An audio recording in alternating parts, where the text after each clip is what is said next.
Ilang oras bago ang ikalimang sona nitong si Marcos Jr., ambush interview muna nitong si Senator Alan Peter Cayetano ang ating pag-uusapan dito sa video na to. At ang interview nitong si Attorney Ferdy Topacio sa Vilyonary News Channel. Pero bago ho yan, isang like at isang subscribe. Masaya na ho tayo dyan at sa mga gusto sumali sa ating community, yung join button nandyan lang ho sa baba. Sa mga sumali na sa mga nakalipas nating video, maraming salamat ho sa inyo. Wala ho tayong maraming pag-uusapan dito sa video na to. Pakinggan ho muna natin ang mga punto de vista nitong si Senator Alan Peter Cayetano bago tayo dumiretso dito sa interview nitong si Attorney Ferdy Topacio na kung saan tinalakay ho nila dyan sa Billionaire News Channel yung naging talumpati nitong si Mayor Baste Duterte. Hindi pa ho natin na nagawan ng reaction video yon, siguro pagkatapos na lang ho ng sona nitong si Marcos Jr. Yun ho ang pakikinggan natin yung naging speech nitong si Mayor Baste Duterte. Unahin na ho muna natin itong si Senator Alan Peter Cayetano. Will this be? The Senate is already resuming with impeachment, with budget, with LEDAC bills. We have a crisis of hope. Marami tayong hinaharap na crisis ngayon, di ba? Crisis ng tiwala sa gobyerno. I'm not talking about the administration lang, but to everyone. Hindi lang dahil sa batuhan ng akusasyon kasi after 1 year, hindi pa klaro yung reforms dun sa flood control at infrastructure scandal. Yung day-to-day na corruption, whether yan ay traffic violation, yan ay permits, ay parang naging sa kultura na natin. Having said that, unknown pa or uncertain kung ano nangyayari sa Middle East, kaya ang presyo ng gasolina, asahan nyo na bababa ng konti, after 2 months, 3 months, tataas na naman. Maraming maliliit na negosyo ay umaangal na hirap na po sila. So on one side, magandang naitaas yung minimum wage, especially sa malalaking kumpanya na napakaganda naman ng profit margins. On the other hand, for small businesses, may question mark din, di ba? Tapos yung spending, OFWs nangangamba na pag tinamaan nga yung mga bansa nila, lalo sa Kuwait, Bahrain, Qatar, ay baka mawalan sila ng trabaho. Then of course, for many in the opposition, yung undeclared martial law is an issue and meron nga bang election sa 2028. So all of this, SONA is an opportunity to give some certainty. SONA is an opportunity not to pin the hopes on the administration, but hope na on certain areas pwede magkaisa. Diba? Halimbawa sa economy, when I had the chance to speak to many of the high officials in my short stint as a Senate President, sinabi ko sa kanila yon na okay sa akin yung prioritize yung ekonomiya, okay sa akin at okay yung fair at saka maayos na impeachment, and then paano natin i-resolve yung flood control na katanggap-tanggap. So it's an opportunity, mamaya is an opportunity, but as you said nga, no, sa impeachment trial, may 1 hour leisurely lunch ka, but let's say 4 to 7 yung session. So, ang matitira mo lang meeting time, if you like meeting ng lunch, breakfast, or dinner, is dinner. So, kung makauwi ka ng mga 9 o'clock, magbabasa ka ng 1-2 oras, 11, gising ka ulit ng 6-7, parang talagang ang gagawin mo na lang ay yung session hall at saka yung impeachment ng Monday to Wednesday. Meron naman Thursday to Saturday, but given that our senators are elected nationwide at dapat nagpapakita din kami sa other parts of the country, it'll be a challenging, hindi ko talaga malaman kung 3 months, 6 months, meron ngayon sinabi ni Senator Win na sa takbo ngayon baka umabot ng 1 year. So let's see, but we just have to rise to the challenge. How will you be adjusting, sir? Knowing na tao rin naman kayo at may hearings, may... Ay, hindi ulat sila tao, madam. Itong para dito kay Ma'am Mian Los Baños. Ito naman si Ma'am Mian Los Baños. Hindi ko malaman kung ano yung pumapasok sa utak nitong tao lang man din po kayo. Hindi sila, karamihan sa kanila hindi tao. Karamihan sa kanila mga buhaya. Yan, si Sen Cayetano, tao yan. Diba? Matinong tao yan. Pero karamihan sa mga kasama niya dyan, puro magnanakaw. Especially dyan sa papasukan niyang bulwagan. Yung House of Representatives. Ano yan? Pugad yan ng mga crocodile. Partly you plan it. Well, yun yung main concern ko. Malaki sa mga skandalo ay hugot sa budget. So, yung mas concern ko nga na pag umabot to ng late October, November, kasi remember, kahit na November na yung budget hearings dito or October during the break, binabantayan na namin yung sa House, binabasa na namin yun eh. So, yun ang medyo mabigat. Tapos alam naman, ilan na ba yung secretaries na hindi pa nako-confirm? Diba? Marami pa, sir. Water lang. Pero Senator, sir, Yeah. sa atin kayo ng... I'll just have Yeah.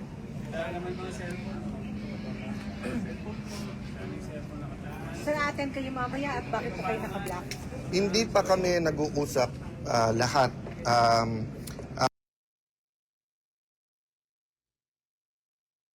Medyo ano lang ko, medyo may problema lang ho yung ano yung video pero tuloy-tuloy pa naman ho ito, tuloy-tuloy ho ito.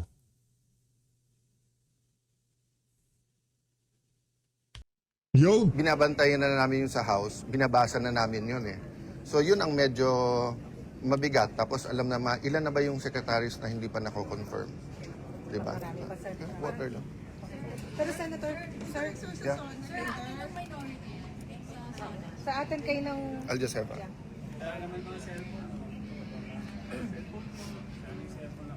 Sa atin kayo mamaya at bakit po kayo naka-block? Nako! Hindi pa kami nag-uusap lahat. Ako, mas preference ko siguro panoorin na lang sa TV. Baka mas komportable din yung administrasyon that way and it's my simple way of protesting pati sa pagbla-block.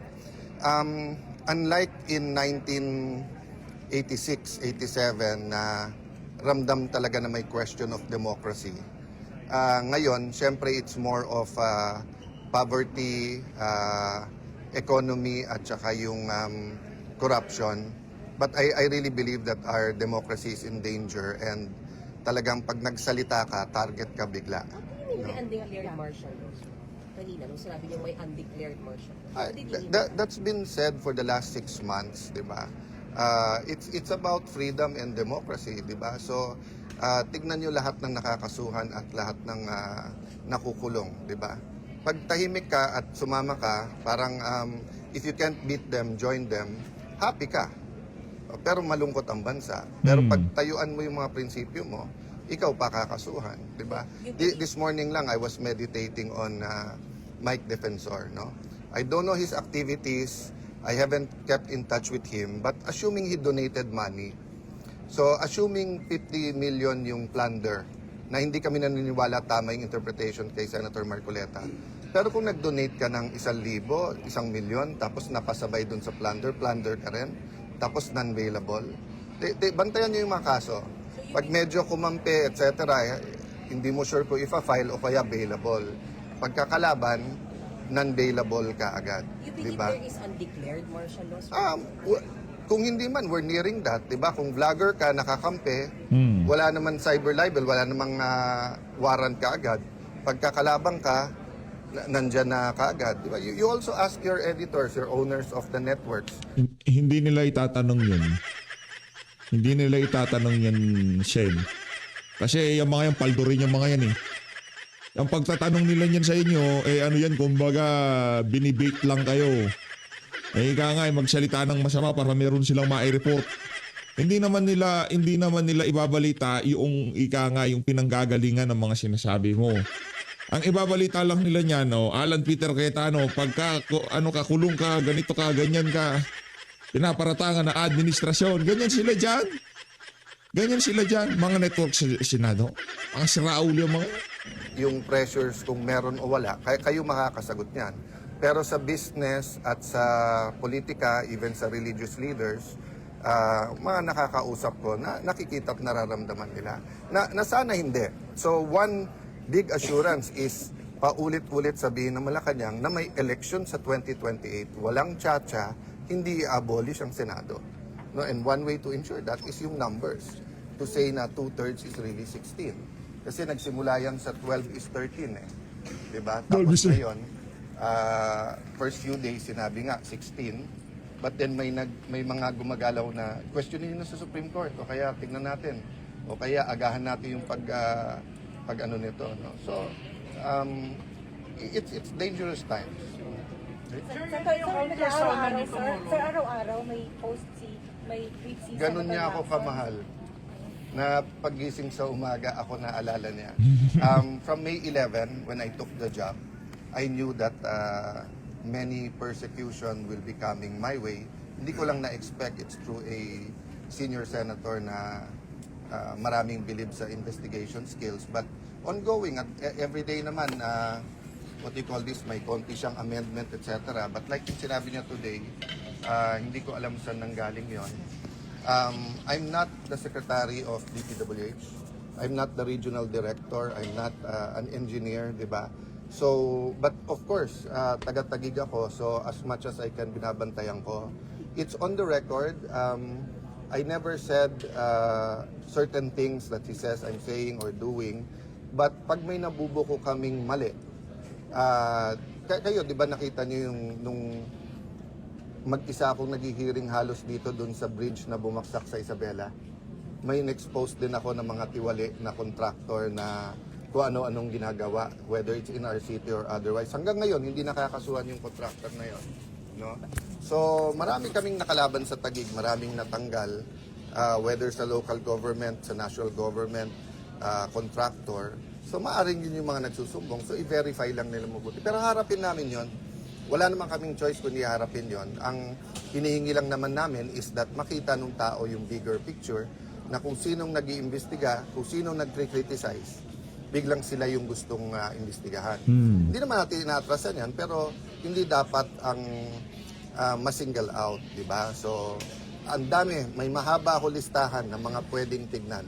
So, having said that, let's finish the SONA, the contra SONA, then we'll have all the time for both the impeachment and allegations of corruption. But harap Ang problema kasi si Senator Alan Peter Cayetano, ito lang nakikita kong problema sa kanya. Minamayat-maya niya yung flood control. Parang ang dating, kada magsasalita siya, sinasabi niya, bakit tayo ba't merong ganito, ba't merong ganyan? Ba't hindi natin i-prioridad yung paghabol dito sa mga totoong nagnakaw sa Kaban ng Sambayanan? Ayaw ni Ping Lacson yun.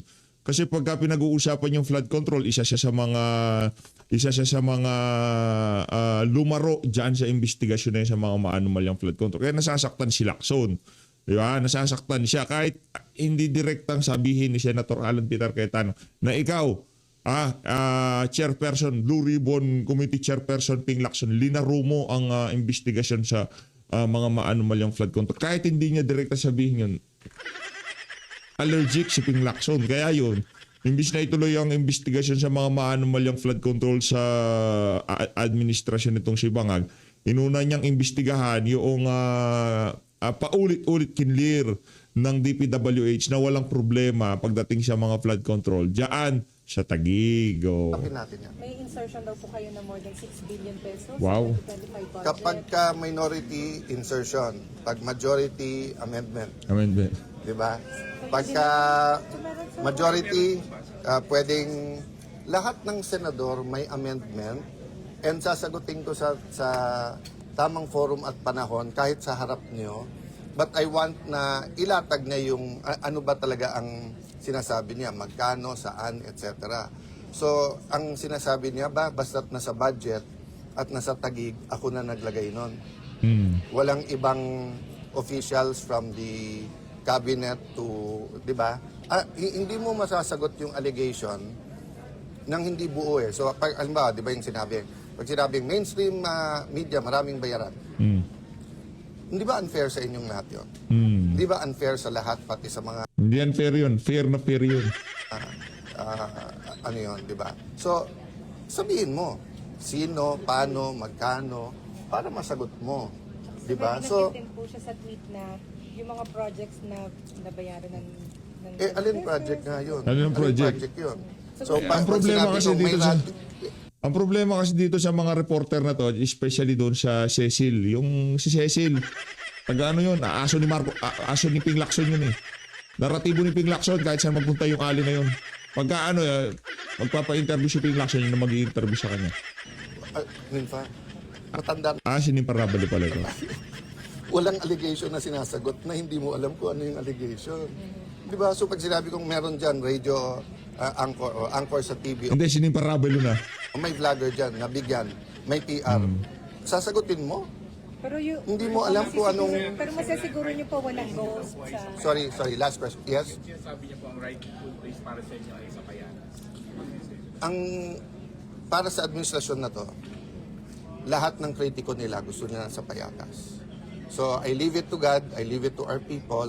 Kilala niyo ako, kilala niyo yung naging patakaran ko. You ask our reputation sa Taguig kung pumapayag kami ng kalokohan. Kaya nga maraming galit na kontraktor eh. Kasi nga, mahigpit ang patakaran. Kung may nakalusot dyan, etc., let's see. Di ba? But you know us. You know us. You might not always like me. Maybe more times, asar o hindi, etc. But you know us. You know us. And people know us. Di ba? Pero sa sinabi niyo na walang ghost project sa Sabi ko, to my knowledge, walang ghost project. It takes parati. I've said that again and again. Nung sinabi nilang Diskaya, sabi ko, lahat imbestigahan. Pasig, Baguio, buong Pilipinas. 1 year na, wala pang report. Tapos after 1 year, biglang Taguig. Diba? So, hindi kami pwedeng tumahimik. Yo, palakpakan natin ito si Senator Alan Peter Cayetano. Chen, basta ito lang masisigurado namin dito. Hindi man namin kayo kasamang pisikal araw-araw, pero kapanalig mo kami at alam ko marami sa mga kasama natin dito sa PH Update. Kaya pinagdadasal ho kayo sa ating mga pakikibaka, pakikipaglaban para mailagay sa ayos itong bansa na to. Rekta ho tayo kay Attorney Topacio. Okay. Other issues, we'll be speaking with Attorney Ferdy Topacio. Good morning, Attorney Ferdy. Yes, good morning, and it's Mr. Sex Appeal. Di ba? Hindi pa. Pangalan pa lang talaga. always a pleasure to be here at BNC. Thank you so much. As PDP's new national spokesman, what are the immediate priorities of the party under President Baste Duterte? President of the party, PDP President Baste Duterte and Chairman Alfonso Cusi. As the new opposition, well, actually, the old opposition, but it would seem that we are now the only remaining true opposition party. Our goals are quite well-defined. First, to keep the focus on massive corruption in government, specifically the so-called floodgate, which is a 1 trillion peso plus corruption. Number two, to make sure that the voice of the people is heard. I am talking about the impeachment trial against Vice President Sara Duterte, who, while not a member of the party, it would seem that there is some irony in the fact that the person who is the most trusted public official right now is being prosecuted for supposed betrayal of public trust. And of course, number three is obviously to prepare for the 2028 elections, because we believe that there should be a sea change in the personnel in government in order to overhaul the present system where the bending the law, massive corruption, persecution of political opponents, and suppression of dissent appears to be the new normal. But if you're talking about overhauling the system, baka naman mamaya ibabalik nyo lang yung mga taon dati ni dating Pangulong Duterte. So it's not overhauling. But Hindi, yun ang overhauling. Ibabalik talaga yun. Kasi tinanggal eh. Di ba? Overhauling, tanggalin ito. Hindi ibig sabihin overhauling, babaguhin ang system. Hindi. Overhauling, kasi mga nandito sa administrasyon na to, mga magnanakaw at siraulo. Hoy, mamang makabarong, anak ng toka. Ang tagal mo ng reporter, sinto-sinto ka pa. Lunis ngayon, Sona ngayon. Hayaan mo na siya, pagbigyan natin siya. just bringing back those old people who served under the Pagbigyan mo na Duterte PH, administration. hayaan mo na siya. It's a mixture of Hayaan mo na si kaaway yun, Attorney Ferdy ang sumalansan dyan. old and new. Parang kasal yan eh. Something old, something new, something borrowed, something blue. Yes. Although I'm not sure what the blue is. Well, the blue is the Filipino people now because of everything that's happening. What we mean is the push for federalism, which was not realized during the last administration, will be the focal point of any new administration. Of course, on the assumption that we gather victory in the next election. So we believe that it is the form of government, not just the people in government, but the form of government should be overhauled. The 1986 Constitution has served its purpose. It's a new day. It's a new generation. It's a new century. And our fundamental law should adapt to the new needs of this present dispensation. Apo, but yung former Duterte administration, apart from the war on drugs, yung campaign niya centered on federalism as well. And, Yes. And you recognize naman that it was not realized during his term. So what is changing right now in terms of the concept of federalism in relation to what you are pushing for right now? I believe that what has changed is that people now realize that a highly centralized government does not work for the Philippines. In the same manner that it did not work for a lot of countries which are highly segmented in terms not only of geography but of population, of other cultures. We have our brother Muslims, Yes. and then we have the indigenous peoples whose needs are right now being underserved. Okay. And now, there are speculations that PDP President Mayor Baste Duterte might run for president if his sister VP Sara is convicted by the impeachment court. Tama ba yung ating hinuha that Baste Duterte is the plan B of the Duterte camp? That is highly speculative because we are not even thinking about that because as of now, we are still confident that the prosecution will not be able to convince the requisite 16 senators in order to convict the vice president. So as we observe the impeachment trials, it would appear that the prosecution case so far has been weak, the presentation is weak, and I believe that the people are still trusting of the vice president. And since the impeachment is a political process, that should be a factor in the decision-making process of the senators, judges. But you know, sabi nga nila, in politics, you should be at least a step or two steps ahead in terms of planning, di ba? So, hindi man lang ito kinoconsider, hindi pinag-uusapan because, you know, in politics, anything is possible.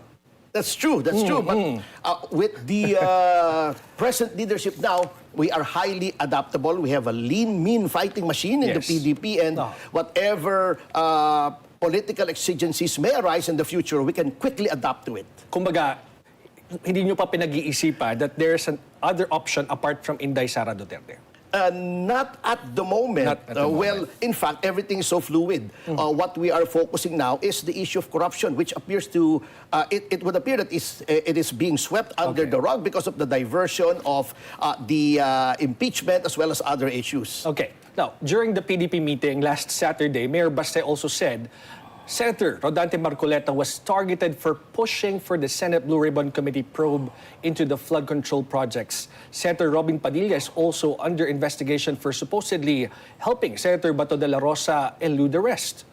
What can PDP do about this? We are extending whatever help we can in the form of legal assistance to those who are under siege, so to speak, mobilizing public opinion, and, well, appearing in programs such as this in order to give the people the real picture as to these continued persecutions. Right now, it is Senator Cayetano who is under fire for supposed anomalies in the 2019 SEA Games, when my other group, the Citizens Crime Watch, is the complainant in 2019. And had we seen any role that Senator Cayetano played in that anomaly, we would have filed a case against him as well. But as of now, it is between the BCDA and a certain entity called MTD Capital Berhad that seems to be the culprit in an 11 billion anomaly with respect to the games. Okay, so we are just thinking about this, because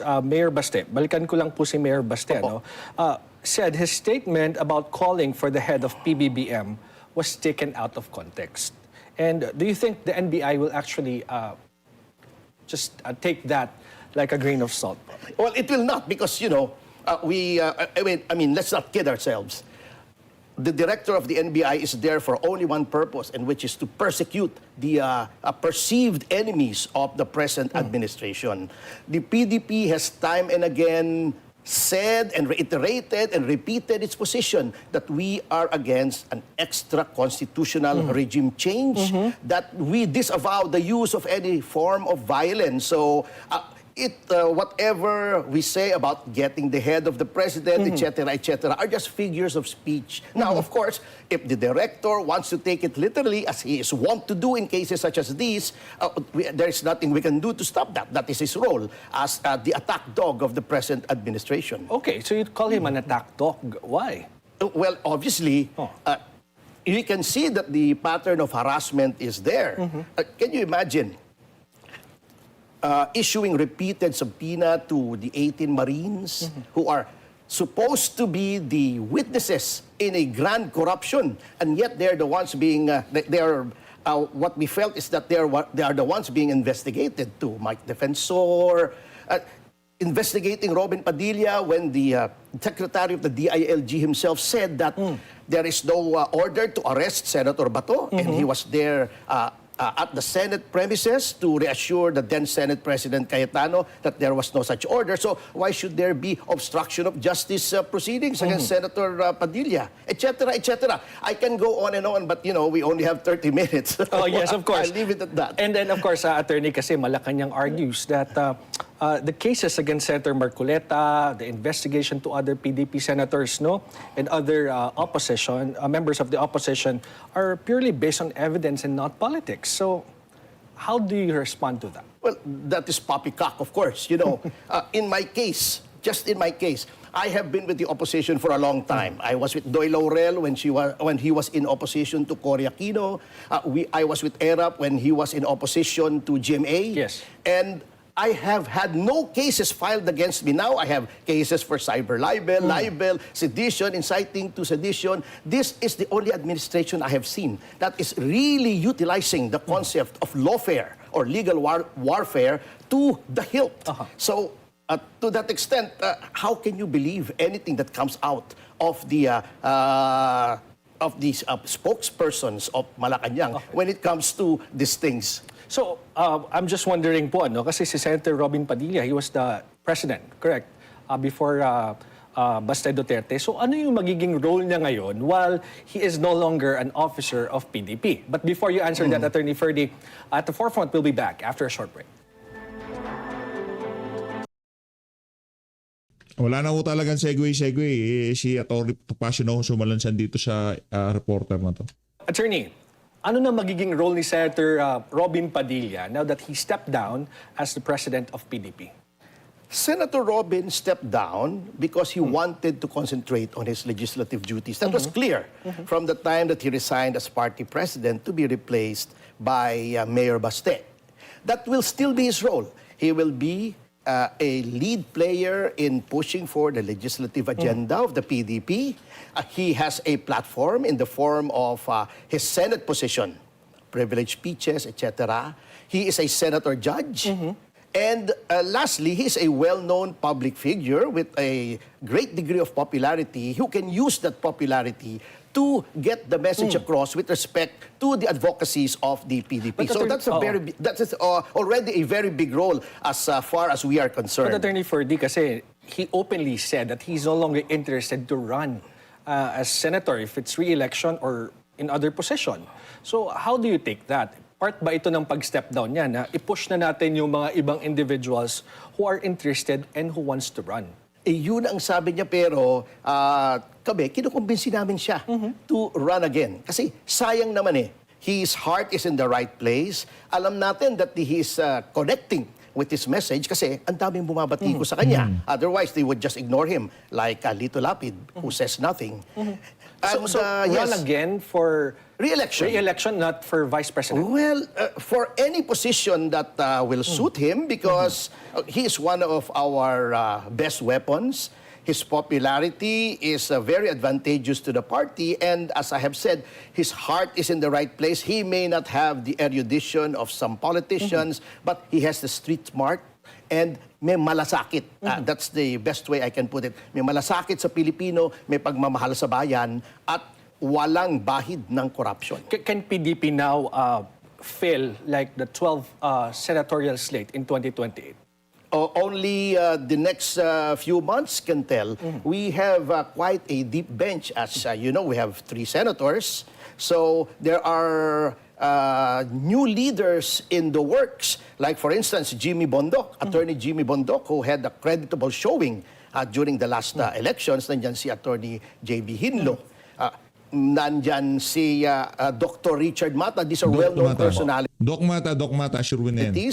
Who are very high on the public awareness level. Mga senatoriables po natin yan. You are also a public figure. I mean, and you will be more visible because you are the national spokesperson of PDP.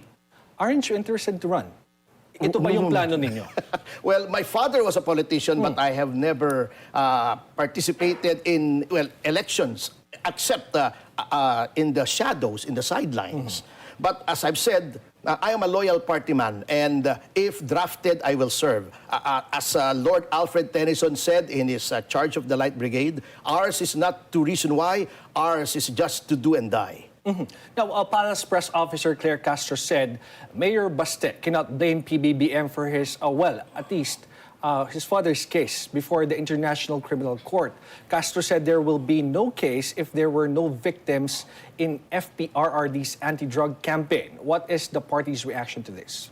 The decision to kidnap PRRD and bring him to The Hague was a purely executive decision. And the chief executive is the president of the Philippines, so we can just leave it at that. We were under no obligation anymore to abide by the directives of the ICC having withdrawn in 2019. We are under no obligation to follow the Interpol. The Interpol rules itself says that they always defer to the national law of a member country. So it was an executive decision. The president cannot disavow, he cannot deny responsibility for that. And as his cabinet members admit, sina Remulla, yung mga police under them, they were part of the cabal that made that kidnapping and transport to The Hague possible. Okay. Now, Attorney, there are critics. Of course, you had your meeting last Saturday. You had a party meeting last Saturday in Davao City. While some people, residents, are suffering from the massive flooding in the area, inunan niyo pa daw po ang politika kaysa tulungan yung mga tao doon sa Davao region. What's your response? Unang-una po, yung aming meeting is provided for by our Constitution and bylaws na sinumite sa COMELEC. The COMELEC supervises, it oversees and governs all political parties. Kung hindi po namin gaganapin yan as scheduled, masisita po kami ng So, hindi COMELEC. pwedeng i-delay? Hindi pwedeng i-delay. Number Okay. 2, hindi naman po pinababayaan ng pamahalaang lungsod ng Davao yung mga biktima. And number 3, yung ini-issue nilang flooding. Iba po kasi yung flooding na cannot be helped kesa yung flooding na nangyari dahil substandard yung flood control. Sa Davao po, wala namang nakitang substandard na flood control or ghost projects with respect to flood control. Okay. But yun din yung nire-raise ng mga iba that, bakit despite the billions of pesos na napunta doon sa Davao City, bakit ganun pa rin, massive pa rin yung flooding sa area? What happened? Yun yung tanong ng mga tao. Well, they were built, wala pong problema, but because of climate change, etc., talagang force of nature na yon. Kaya nga sabi ko, iba yung bumaha dahil hindi na talaga mapigilan yung baha. Iba yung nagsabi ka na may flood control, hindi mo naman ginawa, o substandard, nagiba, kaya nag-flood. Yun po ang nangyayari sa ibang lugar. But there has never been any evidence, concrete evidence, pun intended, na merong ghost projects or substandard projects sa Davao. Pero pag inimbestigahan, pamumulitika po yun. Is that the case? Nakita na natin, di ba? At noon ang bumabaha, Bulacan. Ang bumabaha dito sa Ilocos. Pero bakit ang inimbestigahan ni Davao City? Okay. Pinuntahan ni Secretary Dizon. Pero bumabaha din po kasi, kagaya niyan, nangyari. But anyway, today, Baboy nitong reporter na. Ayoko na. Bumabaha din po kasi. Di dapat pala lahat imbestigahan kasi bumabaha din ang Bulacan. Bumabaha din ang... Ang daming bumabaha. Ba't sinisingle out ang Davao? Di bumabaha din po kasi. Ba't walang investigasyon din sa mga ibang bumabaha? Si Raulong reporter. Ayun na nga, maraming salamat sa pag-support sa Page Update. Mag-ingat po kayo lahat. Mahal natin Pilipinas. Grato.